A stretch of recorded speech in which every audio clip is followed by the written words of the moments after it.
Fala galera, Tio Tobi na área chegando aí com o primeiro vídeo da nossa playlist Aspectos Gerais do Oriente Médio, hein? Vamos começar pelo nome e é uma questão bem óbvia. Oriente Médio, por que o nome Oriente Médio? E é bem simples. Esse nome Oriente Médio vem de um período bem antigo, quando os europeus estavam sempre buscando rotas, caminhos para fazer comércio com a Ásia, com as Índias. Quando o caminho era feito principalmente por vias terrestres, quando chegavam na região ali da Península Arábica, se sabia que estava na metade do caminho para o extremo Oriente. Daí o termo Oriente Médio. Então o termo Oriente Médio ele tem como referência a Europa. Então a Europa é que denomina aquela região de Oriente Médio por ser ali basicamente a metade do caminho das rotas comerciais entre a Europa e a Ásia. Bem tranquilo. Agora olha só, você já ouviu falar no termo Grande Oriente Médio? Pois é, existe uma certa diferença entre o Oriente Médio e o Grande Oriente Médio. E qual seria a diferença entre eles? O Oriente Médio é principalmente a região ali da Península Arábica, que envolve basicamente 15 países. No entanto, o termo Grande Oriente Médio é um pouco mais vasto. Ele pega toda a região ali da Península Arábica, a antiga Pérsia, onde hoje é o Irã, a Turquia, toda aquela região, mas também pega o norte da África. Então, se você juntar o norte da África com o que nós conhecemos tradicionalmente como Oriente Médio, nós teremos o Grande Oriente Médio. Aí você já vai me perguntar, né? Tio Tobi, mas o que tem a ver o norte da África com o Oriente Médio? Presta atenção aqui. Em um determinado momento da história, os árabes, que aliás são o principal povo do Oriente Médio, conquistaram aí boa parte do norte da África. Chegaram, na verdade, até a Península Ibérica, lá onde tem Portugal e Espanha. Então, devido às características culturais e também físicas, haja vista que o norte da África tem clima muito semelhante ao clima do Oriente Médio, essa região inteira forma o Grande Oriente Médio. Então anota aí, hein? Oriente Médio, aquela região ali da Península Arábica, e Grande Oriente Médio pega o Oriente Médio tradicional, lembrando que é um termo que tem como referência a Europa, mais o norte da África, de acordo com as características semelhantes de cultura e características naturais, como por exemplo o clima. Principais características físicas aí do Oriente Médio. Isso aí é mais difícil de cair em avaliações, mas vai que tá na sua prova, né? Vamos começar falando aí do relevo do Oriente Médio. Dá uma olhadinha aí no mapa físico, mapa de relevo do Oriente Médio. Ó, tá aparecendo aqui do lado. Se você der uma boa olhada, você vai perceber que o Oriente Médio ele tem um relevo predominante. E que relevo é esse? São os planaltos. O território do Oriente Médio tem como principal forma de relevo os planaltos, que para quem não se lembra, são formas do relevo que são bastante antigas, datam aí de uma era geológica bem antiga, lá da pré-cambriana, e foram muito desgastados pela erosão. Por isso podem apresentar o topo mais plano ou um relevo mais arredondado devido ao processo exógeno, externo de erosão. Existem planícies no Oriente Médio? Claro que existem, essas planícies são fundamentais. Nós teremos ali planícies nos principais rios e também as planícies costeiras, onde se encontra um importante produto que o Oriente Médio exporta para o mundo inteiro. Você sabe que produto é esse? Tenho certeza que você já ouviu falar do famoso petróleo. Mas segura petróleo aí que ele é assunto para daqui a pouco. Bom, e montanhas? Será que existem montanhas no Oriente Médio? Sim, existem, e o Oriente Médio é uma região muito suscetível a abalos sísmicos, a tectonismo. E o movimento tectônico no Oriente Médio fez surgir ali muitas montanhas em países como o Afeganistão, por exemplo. Então o Oriente Médio tem planaltos, tem planícies e tem montanhas. No entanto, o relevo predominante serão os planaltos. Clima do Oriente Médio. Esse é fácil demais, qualquer um sabe, mesmo que você nunca tenha estudado o Oriente Médio, você já viu em algum momento na TV algo relativo a isso. Clima do Oriente Médio é um clima seco. E se o clima é seco, fala para mim aí, que tipo de clima nós estamos falando? Estamos falando do clima desértico, de um clima árido. E quais são as características desse clima? É um clima bastante quente e um clima muito seco. Seco, ou seja, com falta de água, falta de umidade. Lembrando, a principal característica de um deserto seja ele em qualquer lugar do planeta, não é ter cacto, ter camelo ou ter areia, ou ainda ser muito quente. A principal característica de um deserto é ser seco. E a região do Oriente Médio tem esse clima como predominante, o clima desértico, o clima seco. Agora não esquecem, é bem comum nos desertos nós encontrarmos a grande amplitude térmica diária. Ou seja, nós temos temperaturas muito elevadas durante o dia e temperaturas bem mais baixas durante a noite. Tudo isso aí devido à característica da região, por exemplo, a característica do albedo. Você sabe o que é albedo? Se você é meu aluno, você sabe que albedo é meu brother, é brother do tio Toby, mas outro dia eu faço um vídeo sobre albedo para vocês, beleza? E a vegetação? Bom, aí eu vou te perguntar o seguinte, você está acompanhando os vídeos do canal? Você assistiu o vídeo de aspectos físicos da Ásia e de fatores e elementos do clima, porque lá eu disse uma frase que eu vou repetir aqui, e a frase é: vegetação é igual a roupa. Muda-se o clima, troca-se a roupa. Ou seja, toda a vegetação é adaptada a um tipo de clima, igual a roupa que você usa. Você não vai para a praia com roupa que se usa no Polo Norte, como não vai para o Polo Norte com a roupa que você vai para a praia, de sunga e biquíni, que você vai morrer de frio, vai morrer congelado. A vegetação é a mesma coisa. A vegetação do Oriente Médio é adaptado a esse clima seco, a esse clima desértico. Então diz para o tio Toby, qual a principal característica de uma vegetação adaptada a um clima seco? É a vegetação xerófila. Então anota aí, hein? A vegetação do Oriente Médio é predominantemente xerófila, ou seja, adaptada à escassez de água. E a hidrografia, hein, tio Toby? Como é que vai ser a hidrografia naquela região? Muito simples. Se o lugar é desértico, o lugar é árido, é óbvio que os rios ali não são rios muito caudalosos e nós nem temos uma grande quantidade de rios. O que nós teremos lá são rios intermitentes e basicamente 3 grandes rios de extrema relevância. O primeiro deles, um rio que além de tudo é sagrado. Já ouviu falar do Rio Jordão? Aquele onde João Batista batizava as pessoas, inclusive Jesus Cristo? Pois é, esse é um dos rios mais importantes da região do Oriente Médio, foco de muitos conflitos. Outros 2 rios importantes que você já ouviu nas aulas de história são os rios Tigre e Eufrates. Eles nascem lá na Turquia, mas eles são muito mais visíveis e mais relevantes ali na região do Iraque, aonde formou a grande civilização mesopotâmica, ou seja, entre rios. Então, esses 3 são os principais rios do Oriente Médio. O rio Jordão, que passa ali pela região de Israel, nasce lá nas colinas de Golã, e o rio Tigre e o rio Eufrates, que nasce na Turquia e corre ali para o Iraque, desaguando no Golfo Pérsico. Então, hidrografia, relevo, clima e vegetação são assuntos periféricos, nem sempre caem avaliações, mas é importante para que você tenha uma ideia sobre essas questões. Beleza? Continuando aí com os aspectos gerais, saindo da questão física, entrando aí mais em uma questão cultural, eu sei que quando você olha para o povo do Oriente Médio, você acha que todo mundo lá é igual, que é tudo a mesma coisa. Mas será que é isso mesmo? Será que todo mundo que vive no Oriente Médio é do mesmo povo? Então, se você acha isso, caro aluno, você está bastante enganado, porque a população do Oriente Médio é uma população heterogênea, são povos de diferentes etnias que convivem numa mesma região. Não é à toa que lá tem muito conflito. Vamos lá, qual é a principal etnia, o principal povo do Oriente Médio? Os árabes. Então todo mundo acha que lá no Oriente Médio só tem árabe. Negativo. O árabe é o povo, a etnia mais importante, que se estende inclusive ali pelo norte da África, mas não é o único povo que habita a região. Então vai anotando aí, coloca assim no seu caderno.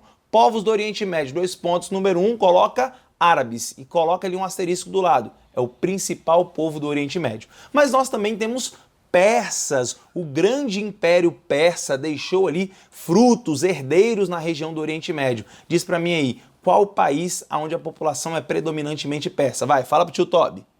Se você não sabe, vou dizer para você, hein? A principal população ou o principal país persa no Oriente Médio e no mundo é o Irã. Então o Irã não é árabe, o Irã é persa. Mas além de persa e árabes, temos aí também os judeus, que são presentes principalmente ali na região de Israel. Temos os curdos. Os curdos são complicados. Eu costumo chamar os curdos de MST, ou seja, são os sem terra do Oriente Médio. Eles não têm um território para habitar, vivem entre a Síria, a Turquia e o Iraque e têm como grande sonho criar o seu próprio país, o Kurdistão. Também teremos os turcos. E olha só, hein? Se você chegar para um árabe e chamar ele de turco, ele vai sair com você na cabeça, porque ele não gosta disso não. E por quê, tio Tobi? Porque durante um longo período da história do Oriente Médio, os árabes foram dominados pelo Império Turco-Otomano, ou seja, a população da Turquia, viu aí? Não é por acaso não. A população da Turquia é a população remanescente desse Império Turco-Otomano. Então veja, são povos diferentes. Ainda temos os palestinos, que na verdade são árabes também, mas muito na mídia aí com esse nome, palestinos. E ainda temos os afegãos, um povo também diferente, um povo muito guerreiro que já lutou contra várias invasões em seu território. Então, anotou aí? Principais povos do Oriente Médio? O principal são os árabes, depois nós temos aí os judeus, temos os persas, os afegãos, os turcos, os curdos, entre vários outros. Então veja, a população lá não é tão homogênea assim. Agora, olha o detalhe. Embora o povo ou os povos do Oriente Médio sejam dos mais diferentes tipos, existe um grande elemento unificador na cultura de todos esses povos. Você sabe me dizer do que eu estou falando? Pois é, eu estou falando da religião. E a religião predominante no Oriente Médio é o Islã, a religião de Alá. E aí eu preciso fazer uma observação aqui para vocês. Preste bastante atenção. É muito comum as pessoas misturarem, confundirem árabes com muçulmanos. Não quer dizer a mesma coisa, esses termos são diferentes. E vamos diferenciar eles aqui. Vamos lá. Árabe. Árabe é um povo, é uma etnia. Já o Islã, o islamita ou o muçulmano, isso é uma religião. Todos aqueles povos que eu citei anteriormente têm como principal elemento unificador a religião islâmica, ou seja, na maioria deles, tirando basicamente ali os judeus, eles são muçulmanos, ou seja, você pode ser um árabe e ser um muçulmano. Só que isso não é obrigatório, você também pode ser um árabe e ser um católico, ou ser árabe e professar a religião judaica, você pode ter outras religiões, então não confunda. Árabe é etnia, povo, muçulmano, islamita, ele é uma religião. Mas a maioria dos árabes, sim, são muçulmanos. Agora olha só, você acha que a maioria dos muçulmanos do mundo são árabes? O maior povo muçulmano do mundo são os árabes? Negativo. Vou dizer para vocês, hein? O principal país muçulmano do mundo nem está no Oriente Médio. Você sabe onde é que ele está? Bom, ele está na Ásia, lá na região sudeste. E o nome desse país é Indonésia. É o país com a maior concentração de muçulmanos. Então perceba, muçulmano é uma religião. Muçulmanos são aqueles que seguem o Islã, a religião de Alá. Já árabe é um povo, uma etnia. Então não confunde essas duas coisinhas, não? Agora, uma outra coisa importante para falar para vocês. Será que todo muçulmano é igual? Todo muçulmano segue exatamente as mesmas regras? Não. Vamos fazer uma comparação com o cristianismo que nós estamos mais acostumados aqui no Ocidente. Você deve perceber que entre os cristãos nós temos basicamente duas grandes vertentes. Nós temos os católicos, e existem vários tipos de católicos, e nós temos os protestantes, também com diferentes tipos de protestantes. Bom, então nós temos uma religião, o cristianismo, mas que dessa religião nós temos outras várias denominações, e as duas principais nós temos os católicos e os protestantes. A mesma coisa vai acontecer com o Islã, com os muçulmanos. Nós temos duas principais divisões do Islã. Você sabe quais são elas?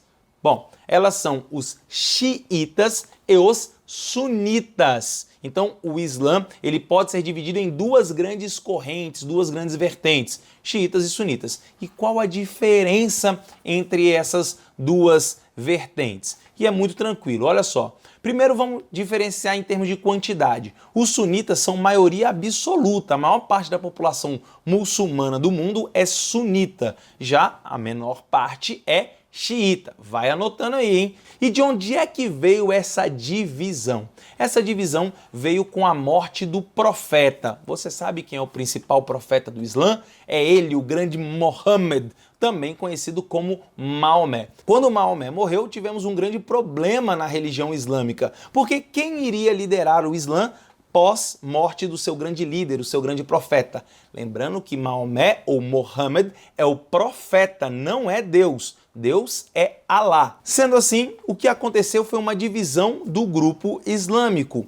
Porque um sujeito chamado Ali, que era genro de Maomé, disse que para ser líder do Islã, você deveria ter uma relação direta, ser da família de Maomé ou Muhammad. Como ele era genro e também sobrinho de Maomé, um grupo passou a segui-lo, acreditando que de fato o líder do Islã deveria ter essa ligação direta com o grande profeta. E dali surgiram os xiitas, a minoria que passaram a ser seguidores de Ali.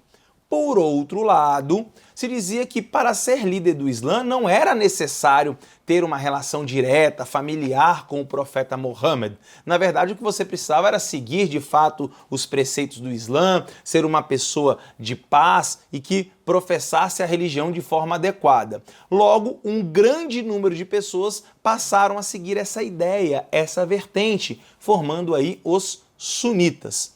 Uma outra coisa que você vai encontrar muito aí em provas, vestibulares e na mídia é que os xiitas são radicais enquanto os sunitas são mais moderados. Isso não é bem assim não, isso é uma meia verdade. Por quê? Nós temos grupos extremistas tanto do lado dos xiitas quanto do lado dos sunitas. Aliás, o Estado Islâmico, acho que o grupo mais radical do momento, ele é um grupo sunita e não xiita. Mas vamos lá, vamos para a caracterização mais correta. Podemos dizer que os xiitas eles são mais tradicionalistas, mais conservadores, porque basicamente eles seguem apenas um ensinamento e um livro sagrado chamado Alcorão. Por sua vez, os sunitas, que aceitam mais a cultura ocidental, misturam um pouco mais a sua cultura com outros, eles seguem, além do Alcorão, que é o principal livro. Para quem não está ligando o nome à pessoa, Alcorão seria uma espécie de Bíblia para os muçulmanos. É o grande livro sagrado dos muçulmanos, assim como a Bíblia é dos cristãos e a Torá dos judeus. Então, Alcorão, livro sagrado dos muçulmanos. Os sunitas, eles seguem o Alcorão, mas também passaram a seguir um outro livro chamado de Suna, daí a denominação sunita. E qual é a diferença do Alcorão para a Suna? A Suna vai contar aí as passagens, as histórias de Maomé, Muhammad, o grande profeta. Então, além de seguirem o Alcorão, seguem também esse segundo livro aí, a Suna. Já os xiitas, apenas o Alcorão. Daí a principal diferença entre eles. Então, fica atento a isso. Nem todo muçulmano é igual. Existem os xiitas e os sunitas. Embora os xiitas sejam minoria, existe um lugar no Oriente Médio onde eles são a maioria, naquele lugar restrito. Você sabe que lugar é esse? Pois é no Irã. Ou seja, o povo persa do Irã é um povo persa, é um povo muçulmano, só que muçulmano xiita. Nos demais países do Oriente Médio, a maioria da população é muçulmana sunita. Então se liga nessas diferenças aí que podem te causar uma dificuldade na hora de uma avaliação. Vamos lá, saindo da questão dos povos, vamos entrar numa situação que é muito frequente no Oriente Médio. Vamos entrar nos conflitos. Todo mundo sabe que o Oriente Médio é a terra dos conflitos. Se você ligar aí a televisão hoje, em qualquer jornal, sempre está falando de uma guerra que acontece no Oriente Médio. Agora, você sabe quais são os principais motivos de guerras no Oriente Médio? Então, liste aí também no seu caderno, nas suas anotações. São 4 motivos principais. O mais antigo deles, o território. Lá no Oriente Médio se briga há milênios por território, porque grandes civilizações já passaram pelaquela região. Já tivemos os mesopotâmicos, os sumérios, os babilônicos, os assírios, ou seja, diferentes civilizações passaram por ali e por vários momentos eles acabaram entrando em conflito por território. Então anota aí, território é o primeiro motivo de conflito.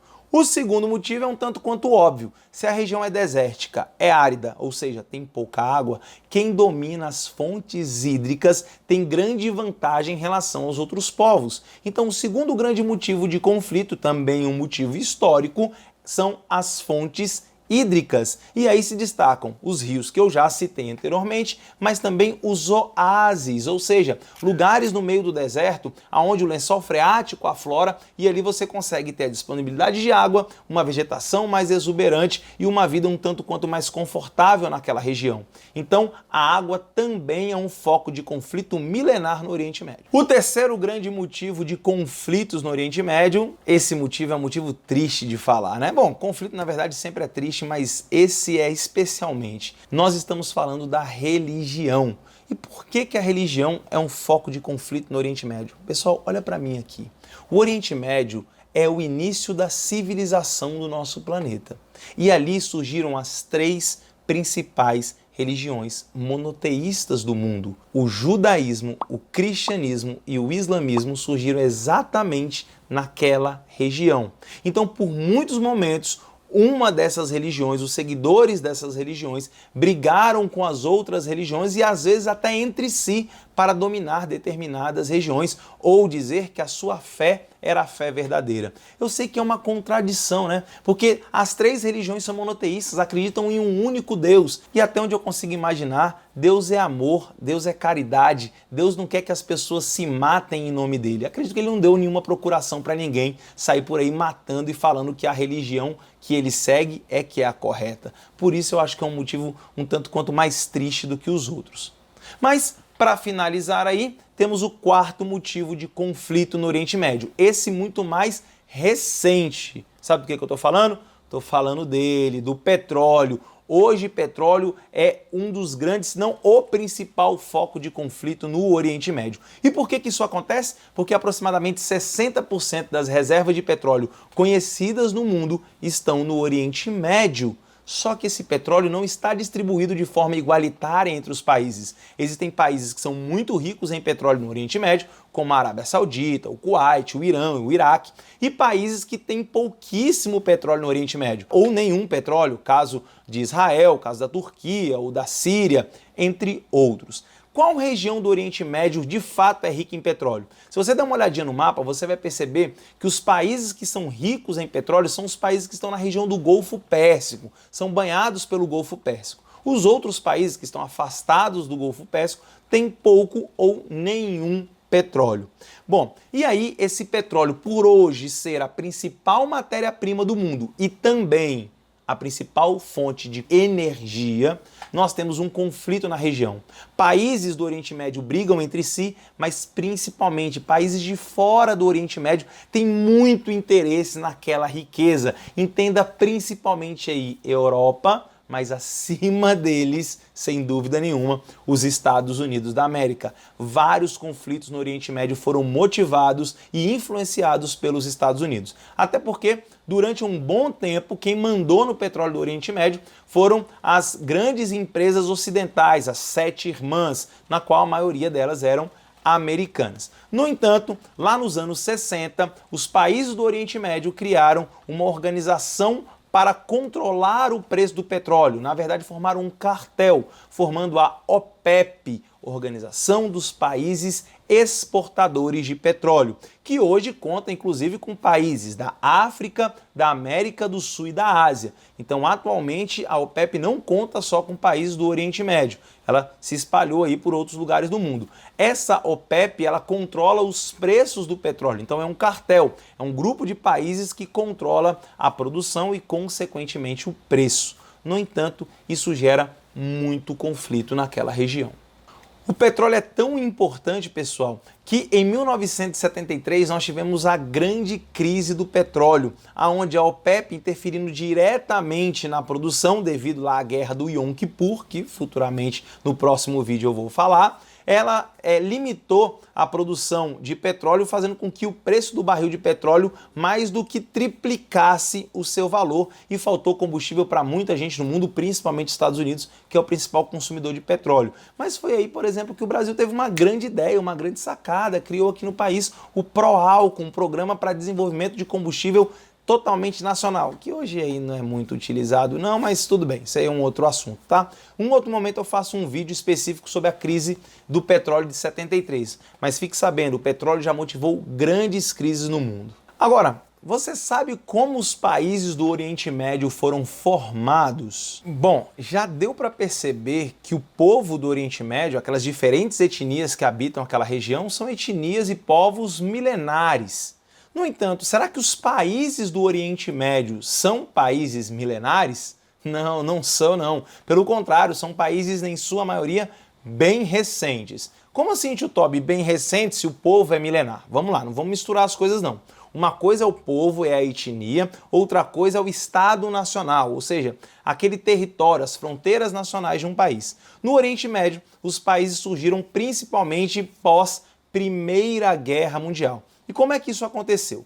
Até o século XX, o Oriente Médio era dominado em grande parte pelo Império Turco-Otomano. Então, os turco-otomanos dominavam a região do Oriente Médio, pelo menos grande parte dela. Esse Império Turco-Otomano acabou entrando na Primeira Guerra Mundial do lado da Tríplice Aliança, ou seja, fez um acordo com a Alemanha, com o Império Germânico, o Império Alemão, e o Império Austro-Húngaro, formando ali um grupo, a Tríplice Aliança, que lutaram no outro lado contra a Tríplice Entente. Se você não lembra aí das suas aulas de história, Primeira Guerra Mundial, que aliás futuramente haverá um vídeo aqui no canal sobre Primeira Guerra, nós temos a Tríplice Entente, que tem principalmente a Inglaterra, a França e os Estados Unidos. Tá bom, também teve a Rússia que saiu mais cedo, mas vamos ficar só com esses três aí por enquanto, tudo bem? E esses dois grupos lutaram entre si e teve como vitorioso a Tríplice Entente, ou seja, França, Inglaterra e Estados Unidos venceram. No entanto, as batalhas foram muito intensas, muito duras. Foi aí que os ingleses, principalmente, tiveram uma grande sacada durante a Primeira Guerra Mundial. Primeira Guerra, que se você não sabe, foi de 1914 até 1918. Os ingleses enviaram para a região do Oriente Médio um oficial britânico que foi conversar com os povos da região, principalmente os árabes. E ele prometeu o seguinte: ele disse que se os árabes apoiassem os ingleses na luta contra os otomanos, os ingleses iriam ajudar os povos do Oriente Médio a construírem os seus próprios países, os seus próprios estados nacionais, haja vista que eles iriam derrotar o Império Turco-Otomano que mandava na região. É óbvio que os árabes toparam, viram a grande possibilidade de formar os seus países. No entanto, mesmo com a ajuda dos árabes, no final da Primeira Guerra Mundial, com vitória da Tríplice Entente, os ingleses e os franceses traíram os povos do Oriente Médio. Eles não fizeram os países que haviam prometido inicialmente. Na verdade, a região do Oriente Médio acabou caindo sob o domínio de outros povos. Aquela região acabou se tornando protetorados, principalmente franceses e ingleses, ou seja, os árabes ficaram aí meio chateado, digamos assim. Bom, só posteriormente à Primeira Guerra Mundial que alguns estados do Oriente Médio foram formados, e só foram formados de acordo com os interesses dos países europeus, França e Inglaterra. Os demais países do Oriente Médio, eles só serão formados pós-Segunda Guerra Mundial. Aliás, se você não conhece a Segunda Guerra Mundial, ó, aí na descrição vai ter o link do vídeo de Segunda Guerra Mundial, aquele excelente vídeo que eu fiz para você, hein? Vai lá e assiste. Bom, então muitos países do Oriente Médio só foram formados pós-Segunda Guerra Mundial. E aí o motivo é bem simples. Com o fim da Segunda Guerra Mundial, 1939 a 45, os países europeus, Inglaterra e França, estavam completamente destruídos. Embora vencedores da guerra, estavam completamente enfraquecidos. E aí foi um grande momento, um momento oportuno para que os países do Oriente Médio conquistassem a sua independência. Então veja, os países do Oriente Médio, eles são recentes, são novinhos, diferente dos povos que habitam aquela região. Bom, e é por tudo isso, por toda essa geopolítica, por toda essa conjectura, que o Oriente Médio é considerado um barril de pólvora, um lugar que frequentemente tem guerras, porque o Ocidente com muita frequência interfere em assuntos internos do Oriente Médio. Vou listar aqui alguns dos conflitos do Oriente Médio aí no século XX e no século XXI. Nos anos 70, por exemplo, tivemos a invasão do Afeganistão. União Soviética, nos anos 70, período de Guerra Fria, invade o Afeganistão. Posteriormente a isso, temos nos anos 80 a guerra Irã-Iraque, aí um conflito entre dois países do Oriente Médio, mas não se engane, tinha dedinho de país ocidental ali. Estados Unidos influenciou muito o Iraque para entrar na guerra contra o Irã. O Irã que tinha passado pela Revolução Iraniana em 1979. Posteriormente a isso, tivemos a Guerra do Golfo, em 1991, onde o Iraque inicialmente invade o Kuwait, país vizinho, rico em petróleo, e os Estados Unidos, para garantir a sua influência e principalmente fornecimento de petróleo, vai invadir o Iraque para libertar o Kuwait, o que ficou conhecido como Guerra do Golfo ou Operação Tempestade no Deserto. Posteriormente à Guerra do Golfo, tivemos aí a invasão do Afeganistão, que aconteceu devido aos atentados terroristas do 11 de setembro, lá Osama Bin Laden e sua rede terrorista, a Al-Qaeda, que era sediada no Afeganistão. Depois, em 2003, tivemos a invasão do Iraque, agora Estados Unidos invadindo o Iraque já pela segunda vez, né? A primeira foi na Guerra do Golfo em 91, agora 2003. E os Estados Unidos com uma mentira deslavada, dizendo para o mundo inteiro que o Iraque, que era governado por um ditador, Saddam Hussein, tinha armas de destruição em massa. Você não sabe o que é isso? Imagina aí, ó, armas biológicas, químicas e principalmente armas nucleares, armas com grande potencial de destruição. Os Estados Unidos invadem o Iraque atrás dessas armas de destruição em massa, nunca encontram essas armas, destroem o país e atualmente exercem o seu imperialismo naquela região, principalmente dominando o petróleo do lugar. Temos ainda um conflito muito recente, extremamente preocupante para o mundo, a Guerra da Síria, que é uma guerra civil com múltiplos lados. Você tem lá o governo de Bashar al-Assad, um ditador que já está no poder há décadas e antes dele o seu pai. Temos os rebeldes que lutam contra o governo. Temos aí os curdos que têm a intenção de criar o seu estado. Temos ali o ISIS que quer criar um califado e todos esses grupos lutando aí uns contra os outros. E ainda tem a Rússia que apoia o governo do Bashar al-Assad, o ditador, e ainda tem os Estados Unidos que apoiam os rebeldes. E no meio dessa confusão toda, os civis que simplesmente querem levar a sua vida, estudar, trabalhar, ganhar dinheiro, ter uma vida boa, que estão no meio daquilo tudo e têm como única alternativa fugir daquela região, criando uma das maiores crises de refugiados da história. Na verdade, a maior crise da história desde a Segunda Guerra Mundial, indo para a Europa e causando todo esse problema que a mídia tem retratado. E um dos conflitos mais intensos do Oriente Médio são os conflitos árabes e israelenses, que aliás é assunto do nosso próximo vídeo. Então galera, esse vídeo já está ficando aqui muito extenso, esses são os aspectos gerais do Oriente Médio, importantíssimo para você entender o contexto. Próximo vídeo aí, formação do Estado de Israel. Então fica ligado, vai direto para outro vídeo, o link já vai estar aqui na descrição, mas já vai começar imediatamente após esse, beleza? Não deixe de assistir não, grande beijo do tio Toby, fui e ó, assiste tudo, hein? Beijão!